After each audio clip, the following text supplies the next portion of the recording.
Good morning, everybody.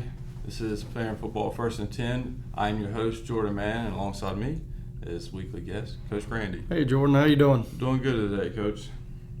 Ferrum comes off a home loss against Maryville, a highly touted offense. It's tough for Ferrum back-to-back weeks. You go against, who did we play 2 weeks? Huntington, who had one of the best offenses in the nation, too. Yeah. Maryville being a highly touted team too on the offensive side, and that's just a tough break for Ferrum. But Ferrum, you guys were up 7-3 after the first quarter.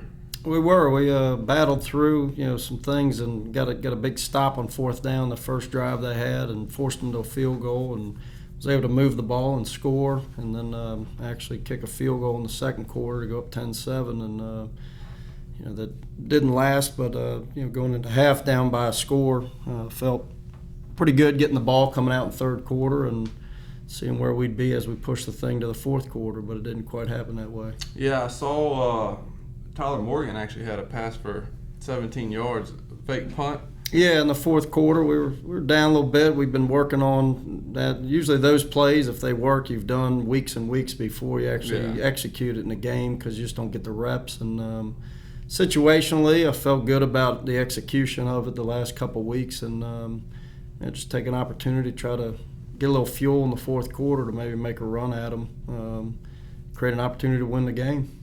And I'm just going to go over the box score, if you will, for the viewers back home who, in case missed the game against Maryville. Harvey Taylor was 14-20 with 154 yards and a TD. And it seemed to be that the main focus for Maryville was taking Brian Mann out of the game as he had 20 carries for 48 yards. But, the previous week, 5 weeks before that, he was just basically over 100 yards a week. So you did a good job. Yeah. Tell their game plan. And Chris Guy had 5 catches for 90 yards and a TD. And then Johnny White had 6 for 57. So that's nice because Johnny White's been the most consistent receiver in terms of receptions per week, and Chris Guy's been up there as well. So sure, they both had a good year thus far. So. And then for the defensive side, Al Matthews had 8 tackles. Witcher had 9. Shaw Smith had 6 with an interception for 22 yards. And then Aaron Branch had a sack, and Montel Lee also had a sack. And also a positive thing for the special teams point of view is Chase Deaton going 2 for 2 field goals. Yeah, we made a big emphasis on that unit, to be able to have a chance against this team. They've blocked kicks, they've recovered sky kicks, they've created opportunities in the kicking game in the first 5 games and felt we needed to match or exceed what they were doing and felt good about those units, and certainly Chase hitting 2 field goals is encouraging. Yeah, and like we talked about the previous show that we were on, we touched base on the penalties, and even though I think it was the Greensboro game where it was a 30-0 win, we still had about 12 to 14 penalties that game. And we talked about how that could come back to hurt us. And sure enough, 12 penalties for 101 yards, and 6 of those gave Maryville a first down. It's just tough. Yeah, it's tough to beat bad teams doing that. And when you play a quality team like Maryville, you're just putting yourself behind the 8 ball, and that's on me as a coach and our team as a disciplined unit to play better and put ourselves in a better position. So we've addressed it as a team, and I expect to see us play a lot more discipline this week against LaGrange. Oh, yeah, I believe you. Trust me, I believe you. And also, the third down situation, too, for Ferrum really hurt them. It hurt you guys with going 3 of 14 on third down.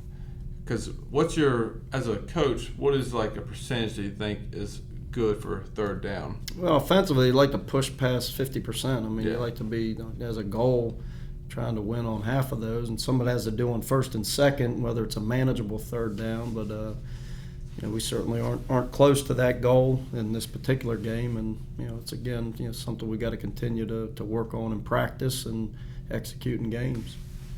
Now with Maryville in the back of y'all's minds, or with the back of your minds, and LaGrange coming up, what's the game plan going into LaGrange?